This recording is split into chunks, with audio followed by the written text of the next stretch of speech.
రాముడు ఎలా చనిపోయాడో మీకు తెలుసా?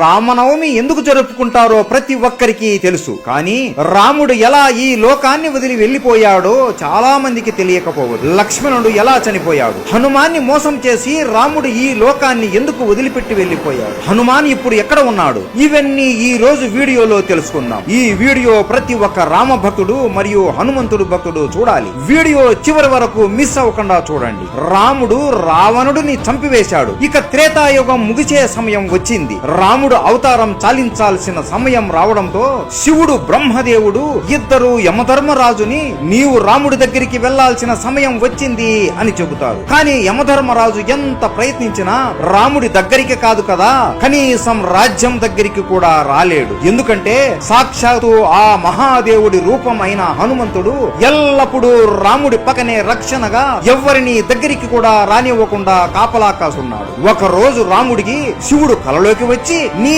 అవతారం చాలించే సమయం వచ్చింది రామా, యముడు నీ రాజ్యం బయట ఎదురు చూస్తున్నాడు, కానీ నీ ప్రాణానికి హనుమాన్ అడ్డుగా ఉన్నాడు అని అంటాడు. అప్పుడు రాముడికి అంతా అర్థమయ్యి మరుసటి రోజు రాముడు సీత ఇచ్చిన తన ఉంగరాన్ని తీసుకుని ఒక రంధ్రంలోకి వేసి హనుమాన్ని పిలుస్తాడు. హనుమా, సీత ఇచ్చిన ఉంగరం పొరపాటున ఈ రంధ్రంలో పడిపోయింది, దయచేసి నువ్వు వెళ్లి నా ఉంగరాన్ని కనిపెట్టి తీసుకుని రాగలవా అని అడగగా, ప్రభు అంతేనా, దీనికి మీరు నన్ను ఇంతగా అడగాల, మీరు ఆజ్ఞాపిస్తే చాలు, నేను వెళ్లి తీసుకుని వస్తాను, అలా వెళ్లి ఇలా తీసుకుని వస్తాను ప్రభు అని అనగా హనుమాన్ తన శరీరాన్ని ఒక చీమ అంత చిన్నగా మార్చుకొని ఆ రంధ్రంలోకి దూరుతాడు. అలా వెళుతూ వెళుతూ ఆ రంధ్రం పాతాళ లోకానికి దారి తీస్తుంది. అక్కడ నాగలోకానికి రాజు అయిన నాగరాజు ఉంటాడు. ఆయన దగ్గరికి వెళ్లి నమస్కరించి, నాగరాజా, నా రాముడి ఉంగరం ఒక రంధ్రంలో పడి ఈ పాతాళ లోకానికి వచ్చింది, ఆ ఉంగరం ఎక్కడ ఉందో మీకేమైనా తెలుసా అని అడగగా, ఓహో రాముడి ఉంగరమా, నాకు తెలుసు, ఇక్కడ ఉంది, నాతో రండి అని హనుమాన్ని వెంట తీసుకుని ఒక గృహలోకి తీసుకుని వెళతాడు. ఈ గృహలోనే ఆ ఉంగరాలు ఉన్నాయి అనగా, ఉంగరాలా, నాకు కావాల్సింది నా రాముడి ఉంగరమే కదా అని లోపలికి వెళ్లి చూడగా హనుమాన్ ఆశ్చర్యపోతాడు. ఆ గృహ లోపల ఒకటి కాదు, రెండు కాదు, మూడు కాదు, కొన్ని లక్షల కోట్ల బంగారు ఉంగరాలు ఉంటాయి. హనుమాన్ నవ్వుకొని, నాకు తెలియదా నా రాముడి ఉంగరం ఏదో అని వెతకడం మొదలు పెడతాడు. అయోధ్యలో హనుమంతుడు లేడు అని తెలుసుకొని ఇదే మంచి సమయం అని యముడు రాముడి దగ్గరికి వెళ్లి, రామా, నీతో ఈ రోజు ఏకాంతంగా చాలా ముఖ్యమైన విషయం మాట్లాడాలి. మనం మాట్లాడుకునే సమయంలో ఎవరైనా మధ్యలో వస్తే వారికి మరణదండన ఇవ్వాల్సిందే అని అనగా రాముడు లక్ష్మణుడిని పిలిచి, ఈ బాధ్యత నీదే లక్ష్మణ, ద్వారం దగ్గర ఉండి లోపలికి ఎట్టి పరిస్థితుల్లోనూ ఎవ్వరిని పంపించకు అని ఆజ్ఞాపిస్తాడు. సరే అన్నా అని లక్ష్మణుడు ద్వారం దగ్గర నిలబడుకొని ఉంటాడు.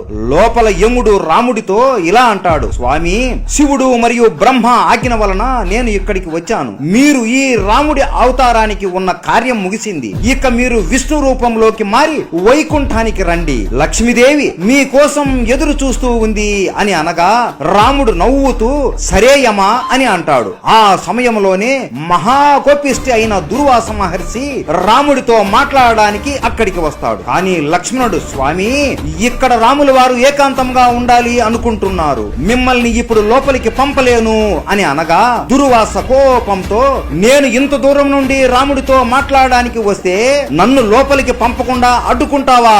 ఇప్పుడు కాని నన్ను నీవు లోపలికి పంపకపోతే అయోధ్య మొత్తాన్ని కాల్చి బూడిద చేసేస్తాను అని అంటాడు. లక్ష్మణుడికి ఏం చేయాలో అర్థం అవ్వక, ఇప్పుడు లోపలికి నేను వెళితే నాకు మాత్రమే మృత్యుదండన కలుగుతుంది, లేదంటే దుర్వాస మహర్షి మొత్తం అయోధ్యాన్ని కాల్చేస్తాడు అని ఆలోచనలో పడి అయోధ్య ప్రజలకు కాపాడడం కోసం తన ప్రాణం కూడా లెక్క చేయకుండా లోపలికి వచ్చి దుర్వాస మహర్షి వచ్చాడు అని చెబుతాడు. లక్ష్మణుడు లోపలికి రావడం చూసిన రాముడు బాధతో కృంగిపోతాడు. అయ్యో లక్ష్మణ, ఎంత పని చేశావు నువ్వు, నీకు తెలియదా లోపలికి వస్తే ఏమి జరుగుతుందో అని, ఇప్పుడు నిన్ను నేను చంపాలి అని బాధపడతాడు. రాముడికి ఏం చేయాలో తెలియక తన గురువైన వశిష్ఠ మునిని అడుగుతాడు, రామా, నువ్వు లక్ష్మణుడిని చంపనక్కరలేదు, ఎప్పుడు నీ పక్కనే ఉండే లక్ష్మణుడు నీకు దూరంగా ఉంటే అది అతనికి మరణంతోనే సమానం, కాబట్టి లక్ష్మణుడిని రాజ్య బహిష్కరణ చెయ్యి చాలు అని చెబుతాడు. ఇది లక్ష్మణుడు విని, నీకు దూరంగా ఉండడం కంటే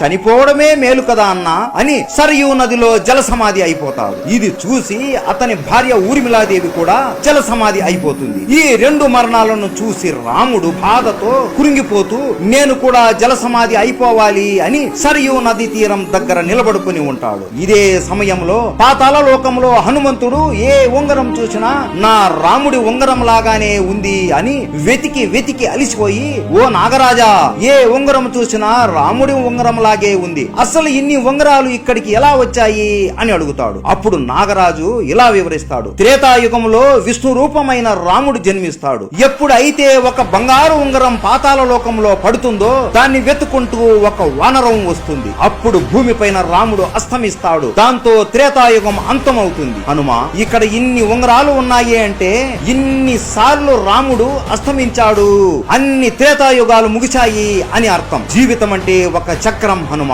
ఒక చక్రం ముగిసింది అంటే ఇంకొక చోటు ప్రారంభం అవుతుంది అని. 4 యుగాలు మళ్ళీ ముగుస్తాయి, మళ్ళీ త్రేతాయుగం మొదలవుతుంది. రాముడు మళ్ళీ పుడతాడు, నువ్వు కూడా మళ్ళీ పుడతావు, ఇద్దరు కలిసి మళ్ళీ రావణుడిని హతమారుతారు అని వాసుకి అంటాడు. హనుమంతుడు ఆశ్చర్యపోతాడు. అంతలోపు అయ్యో, నా రాముడు ఇప్పుడు మరణిస్తాడా అని చేతికి దొరికిన ఉంగరాన్ని తీసుకుని వెంటనే అయోధ్యకి చేరుకుంటాడు. అయోధ్య మొత్తం వెతికినా కూడా రాముడు ఎక్కడా కనిపించడు. అలా గాలిలో ఎగురుతూ ఎగురుతూ వెతుకుతూ ఉండగా సరయూ నదిలో రాముడు జల సమాధి అయిపోతూ కనపడతాడు. వెంటనే అతి వేగంతో కిందికి వచ్చేలోపు రాముడు హనుమాన్ని చూస్తూ నదిలోకి వెళ్లిపోతాడు. ఇదంతా చూసి హనుమాన్ బాధతో గట్టిగా రామా ప్రభు అని ఏడుస్తాడు. అయ్యో, ఇదంతా నా తప్పే, నేను బుద్ధి లేని వాడిని, 1 నిమిషంలో వస్తాను అని ఇంత సమయం వృధా చేశాను, నా వల్లనే ఈ రోజు మీరు నాకు దూరం అయిపోయారు అని బాధపడుతూ ఏడుస్తూ కురింగిపోతూ ఉంటాడు.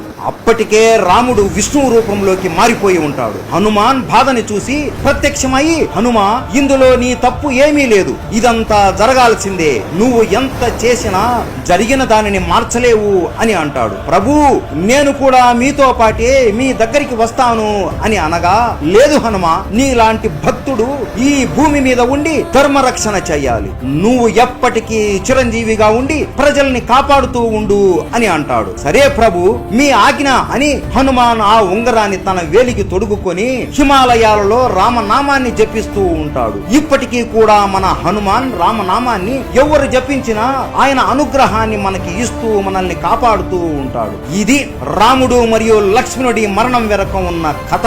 మీలో ఎంతమందికి ఈ విషయం తెలుసు? ప్రతి ఒక్కరికి రామాయణం ఎలా ముగిసిందో తెలియాలి. ఈ వీడియో ప్రతి ఒక్క రామ భక్తుడు మరియు హనుమంతుడి భక్తుడికి షేర్ చేయండి. ప్రతి ఒక్కరికి రామనవమి శుభాకాంక్షలు. రాముడు అంటే ఇష్టం ఉంటే జై శ్రీరామ్ అని కామెంట్ చేయండి. జై శ్రీరామ్.